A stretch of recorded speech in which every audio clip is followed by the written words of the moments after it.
Hello and welcome to the GZERO World Podcast, where you can find extended versions of my conversations on public television.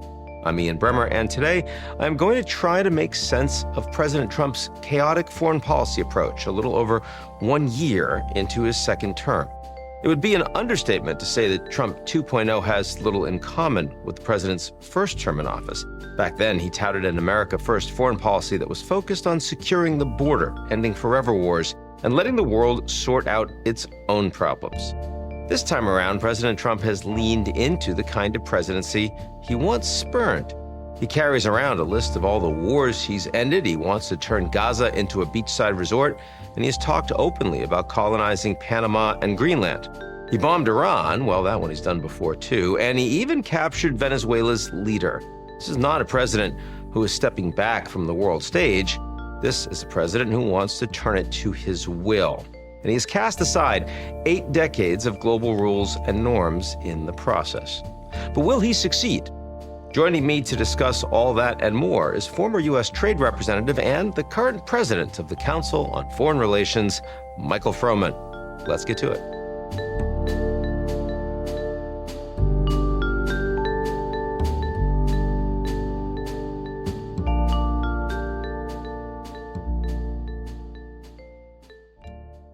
The GZERO World Podcast is brought to you by our lead sponsor, Prologis.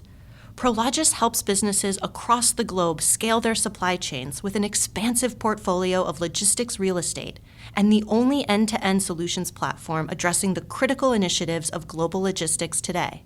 Learn more at prologis.com.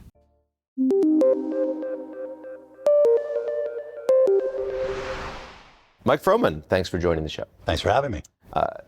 We talk about big global issues, and I guess I want to start with what is surprising you most now from America's foreign policy in the world that you really didn't think you would have been saying just a year ago? Well, just a year ago, I probably would not have said that Greenland would have been the most significant foreign policy issue discussed in January at Davos.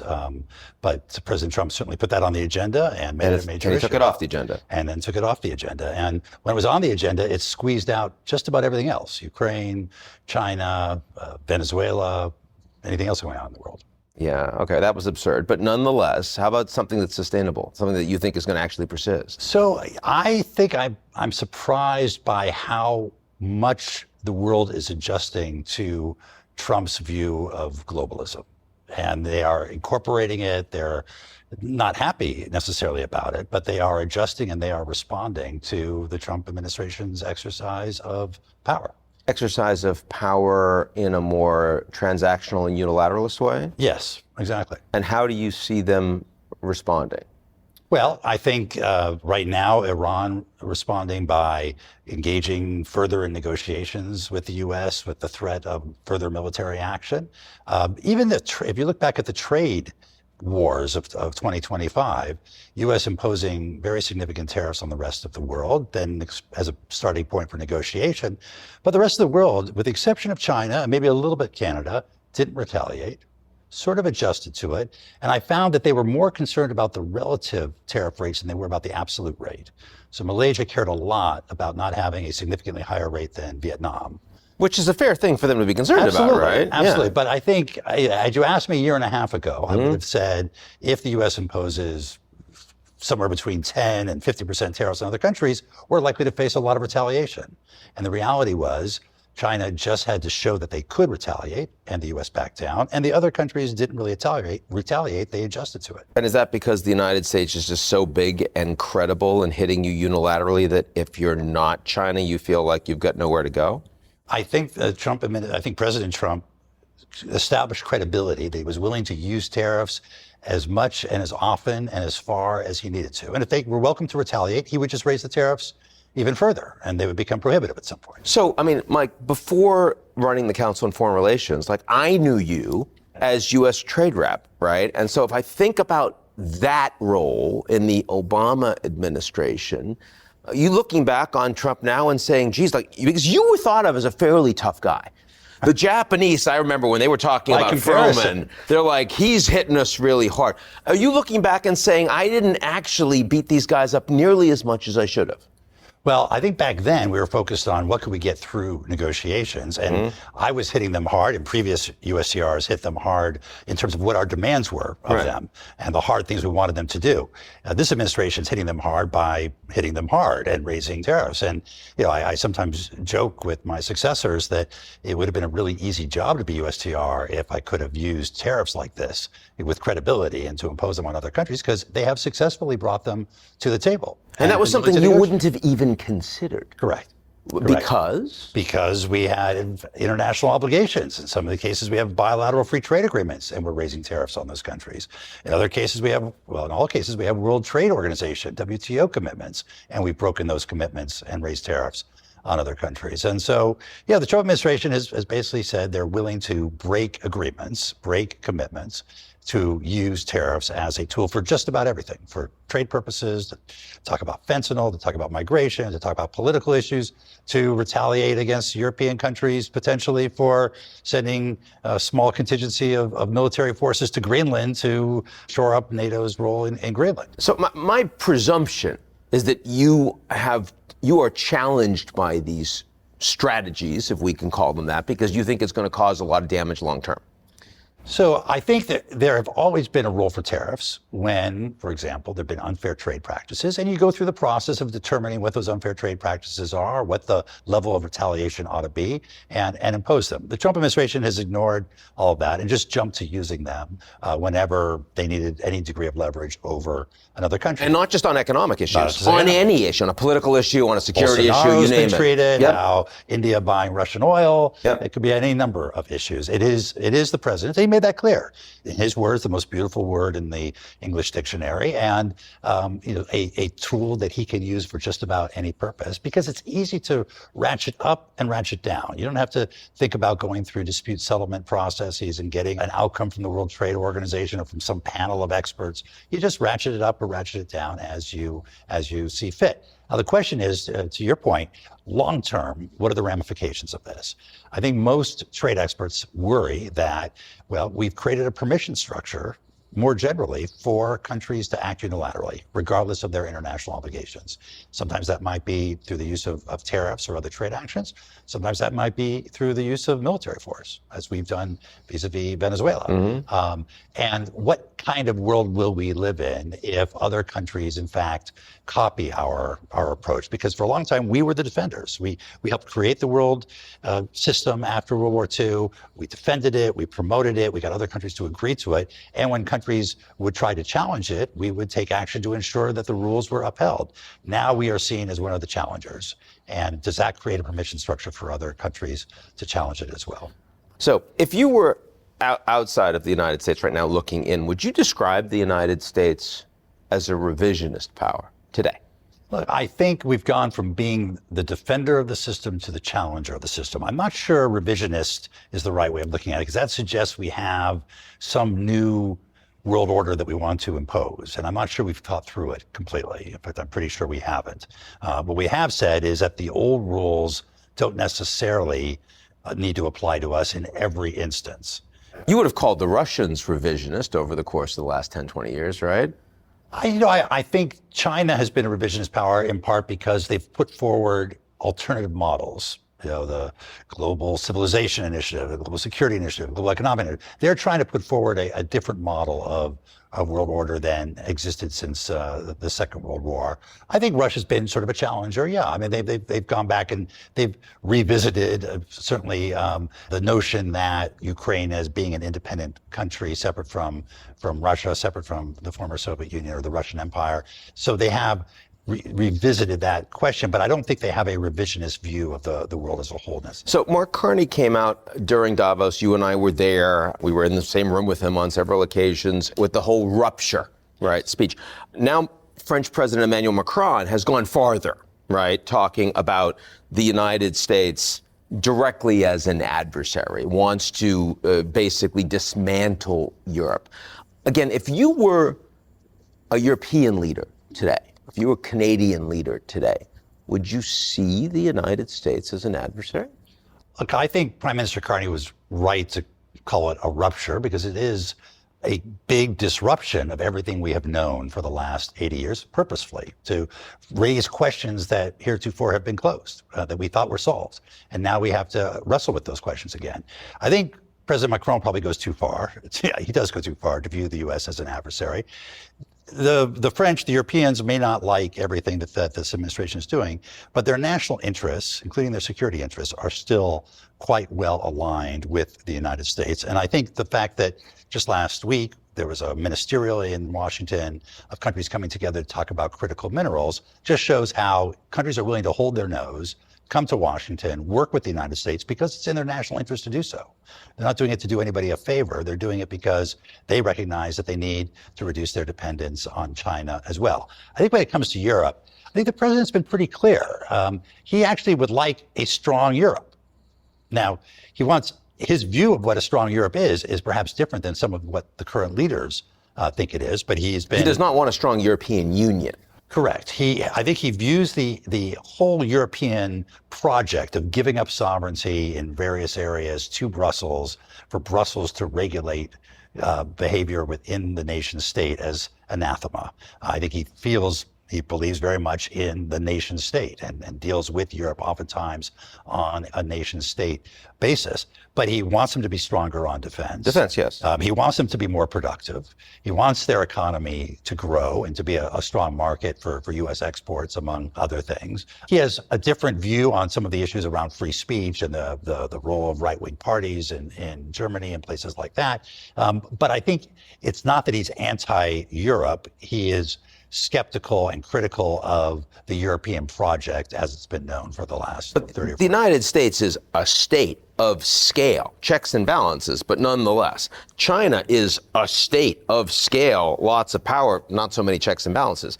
Trump does not want Europe to be a state of scale. That would be a strong competitor, no? I don't know about that. No, yeah? I think he wouldn't mind it being an entity of scale, for example, on defense. Not just spending 2% or 3.5% or 5% on defense, but spending it well, spending it on scalable defense industries, which is going to require very hard decisions in Europe about national interests and where they can be combined in order to reach scale, so that not every country needs its own tank, not every country needs its own air defense system. They need to have rationality across their defense base. And so I think that's an area where he'd like to see. You want to see Europe comparative advantage in defense. Well, you sound like a trade guy.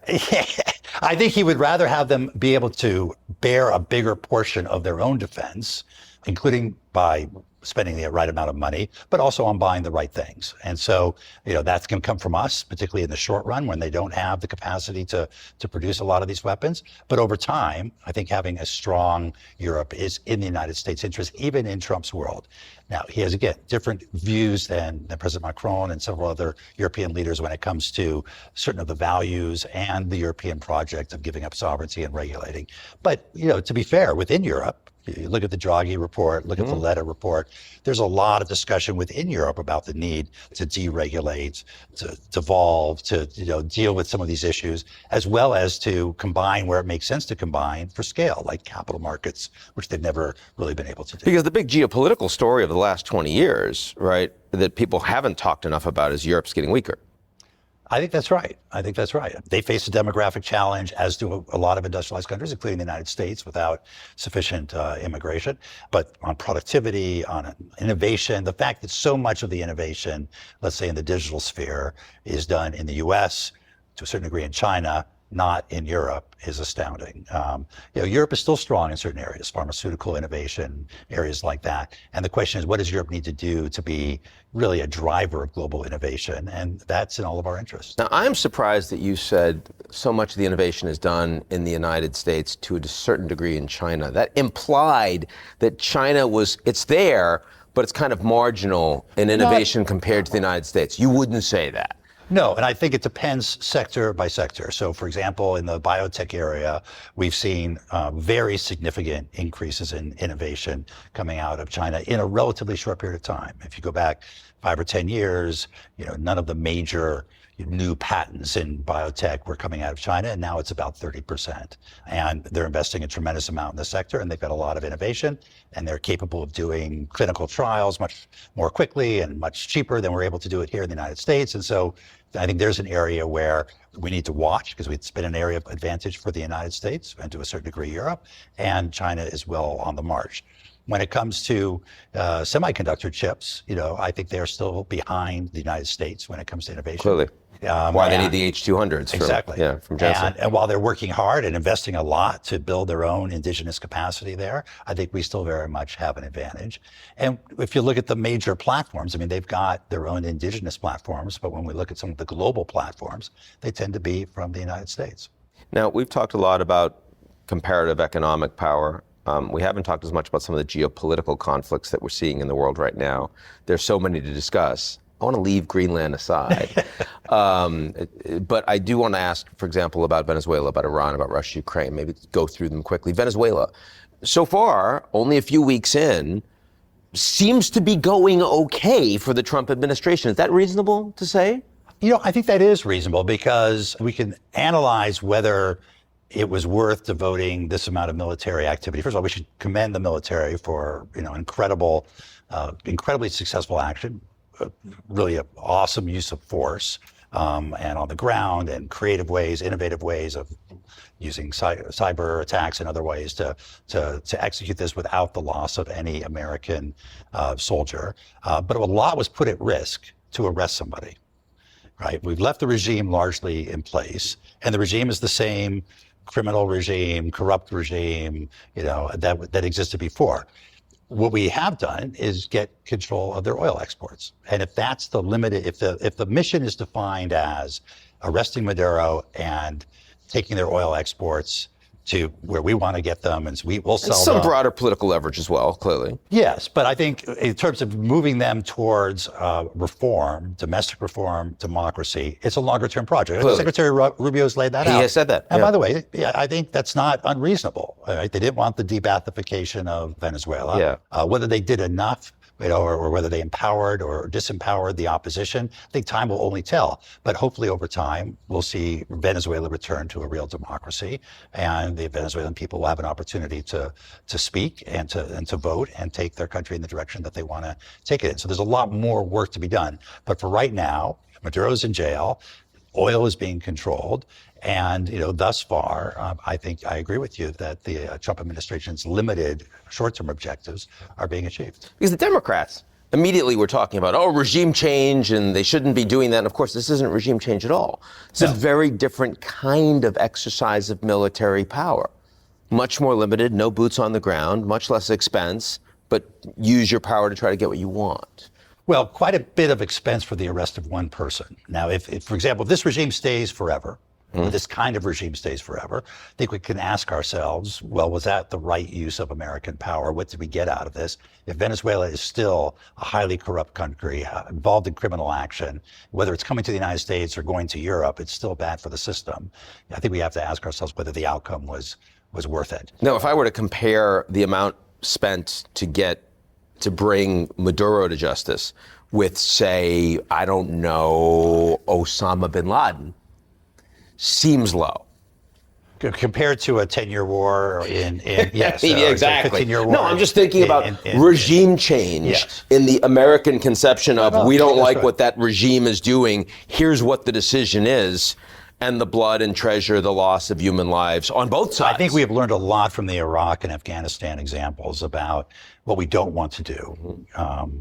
And the question is now, what do we want to do? So, for example, does this increased pressure that will be created on Cuba lead us to take action in Cuba, on Cuba, or wait for Cuba to collapse on its own?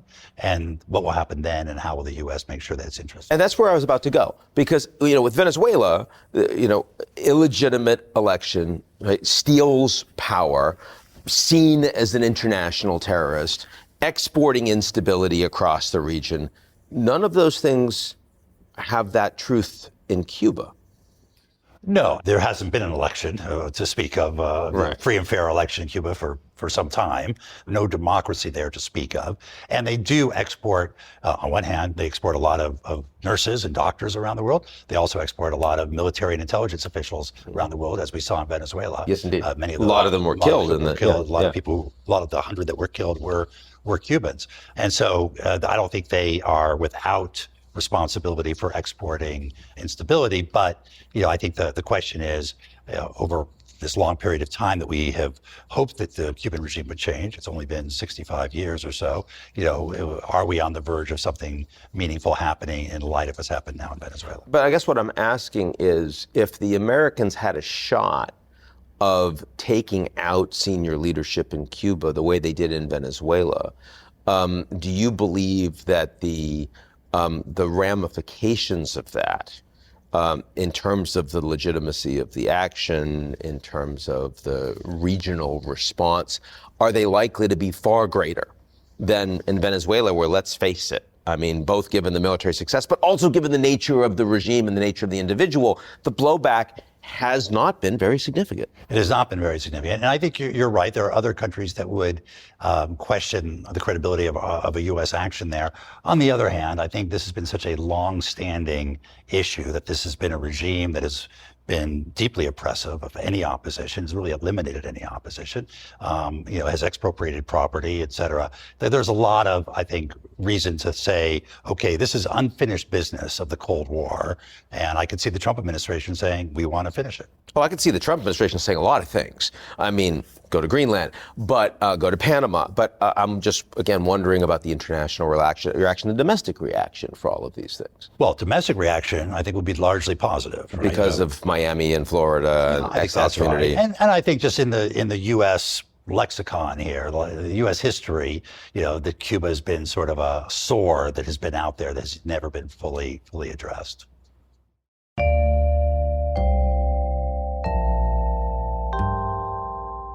The GZERO World Podcast is brought to you by our lead sponsor, Prologis. Prologis helps businesses across the globe scale their supply chains with an expansive portfolio of logistics real estate and the only end-to-end solutions platform addressing the critical initiatives of global logistics today. Learn more at prologis.com.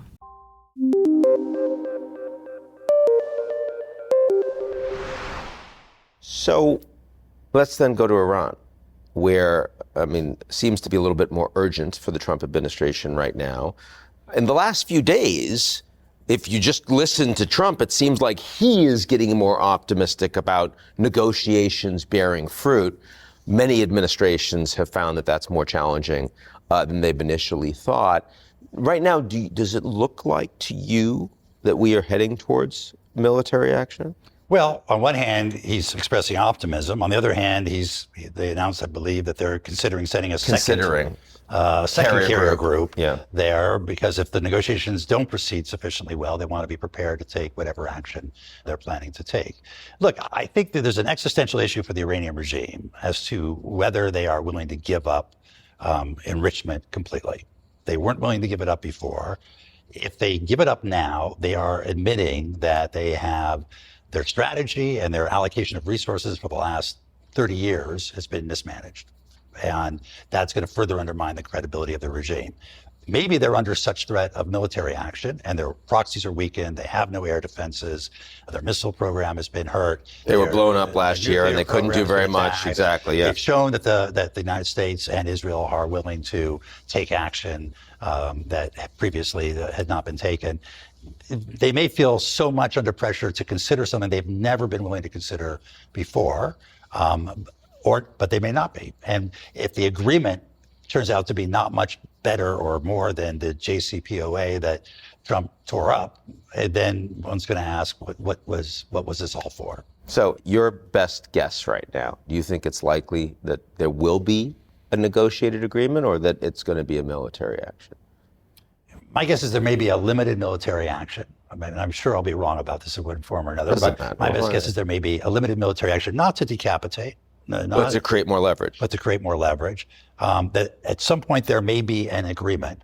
I'm wondering what the face-saving measure on enrichment is for the regime. And I'm not sure what that looks like, whether there is some Gulf enrichment mechanism or something that they're able to offer that allows them to save face. Because, Mike, additional support for that argument is that the Israelis are saying how important it is that the ballistic missile program is on the table. That's hard to get done, but if that were part of those limited initial strikes, you do potentially square that circle. That's right.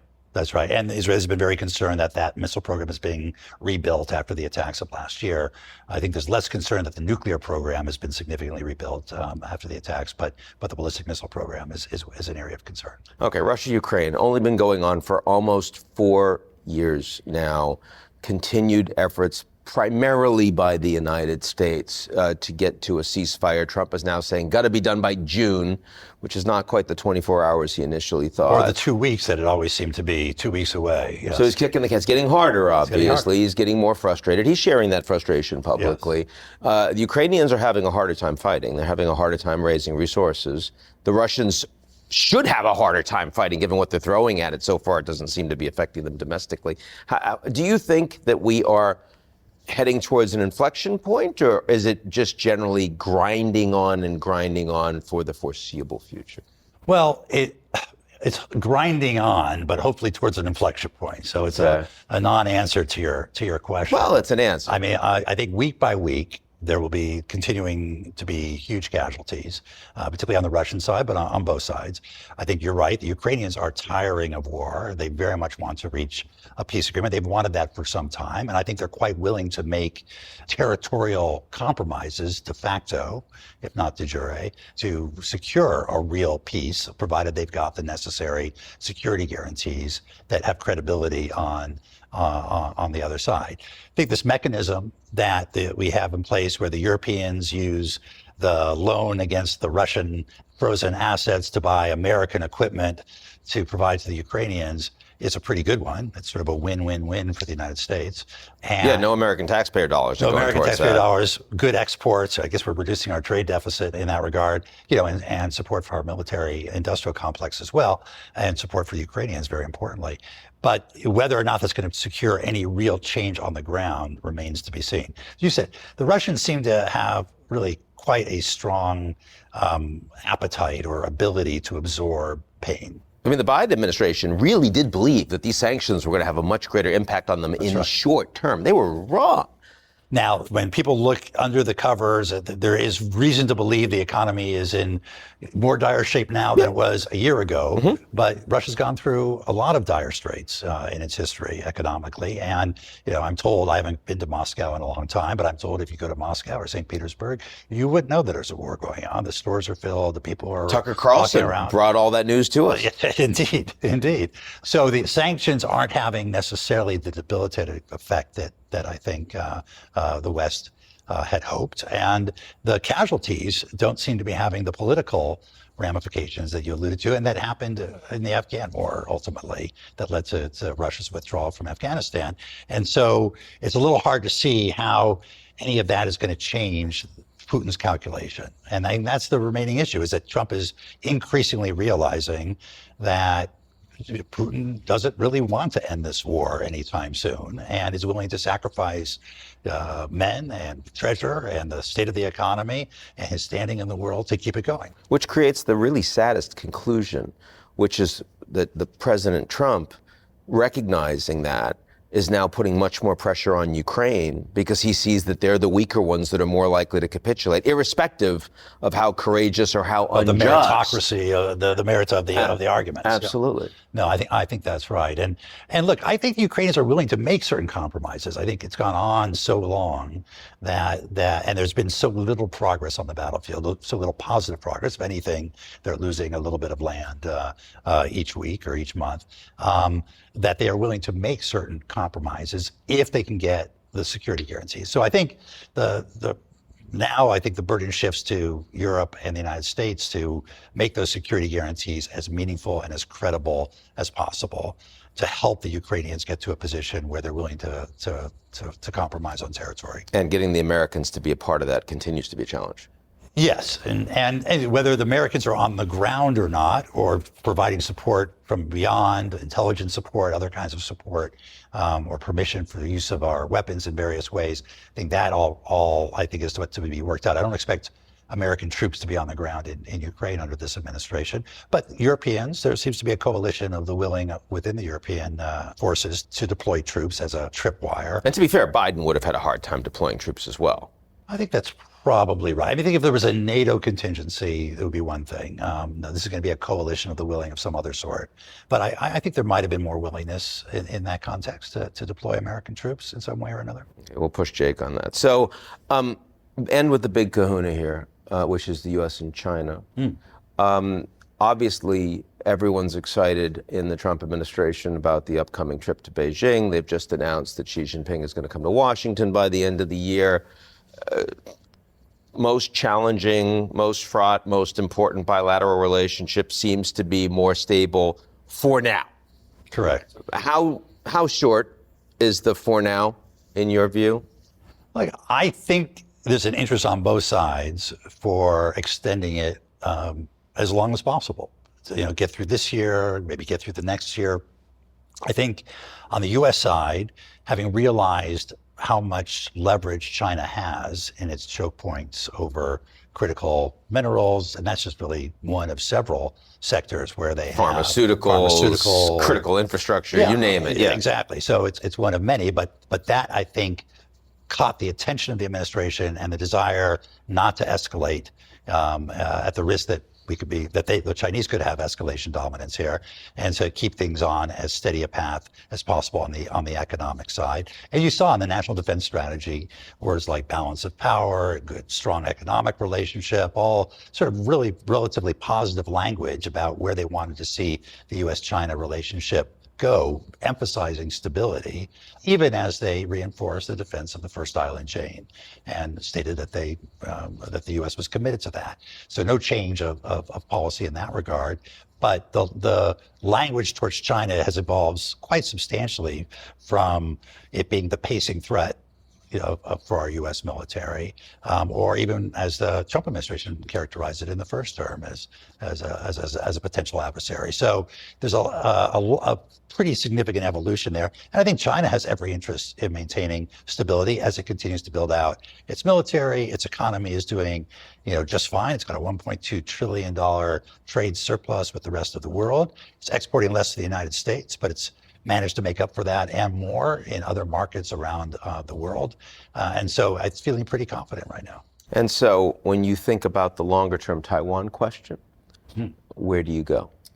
Well, look, I think China would rather not have to attack Taiwan in order to absorb it, but I think we have to take President Xi as his word and take him seriously that he wants this resolved during his tenure.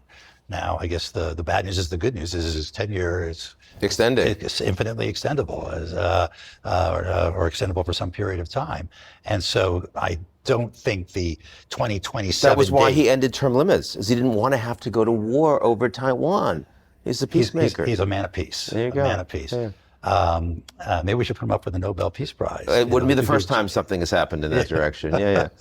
But I do worry over the long run what the commitment of this administration is to Taiwan. You've got a lot of China hawks in the administration, whether it's Secretary Rubio, Bridge Colby, others who have long been strong defenders. But the president is not one of them. He's not been out there in the same way. His rhetoric has been quite subdued on the subject.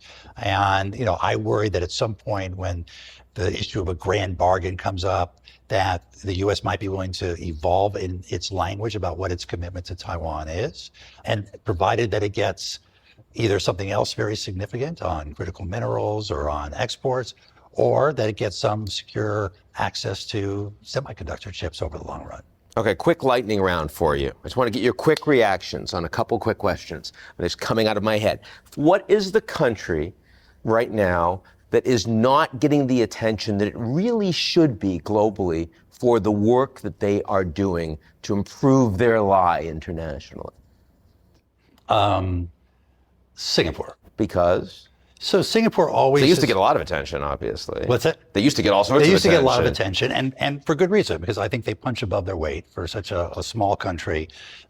They contribute very significantly intellectually to thinking through, where should the international system go, whether it's trade or security, and certainly the whole evolution of the Indo-Pacific region. But now the Gulfies are outshining them. Is that the point? I think that's right, because they don't have it's a very wealthy country. It's very small, and it certainly doesn't have the wealth of the Gulfies. Okay, last, a tougher one. Who is the leader out there that has so much more potential that they're not living up to?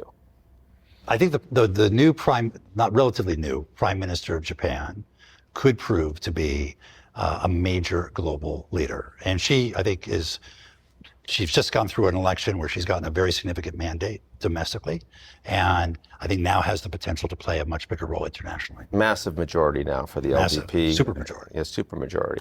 Quite surprising. Mike Froman, thanks so much for joining us. Thanks for having me. That's it for today's edition of the GZERO World Podcast. Do you like what you heard? Of course you do. Why not make it official? Why don't you rate and review GZERO World? 5 stars, only 5 stars, otherwise don't do it. On Apple, Spotify, or wherever you get your podcasts. Tell your friends.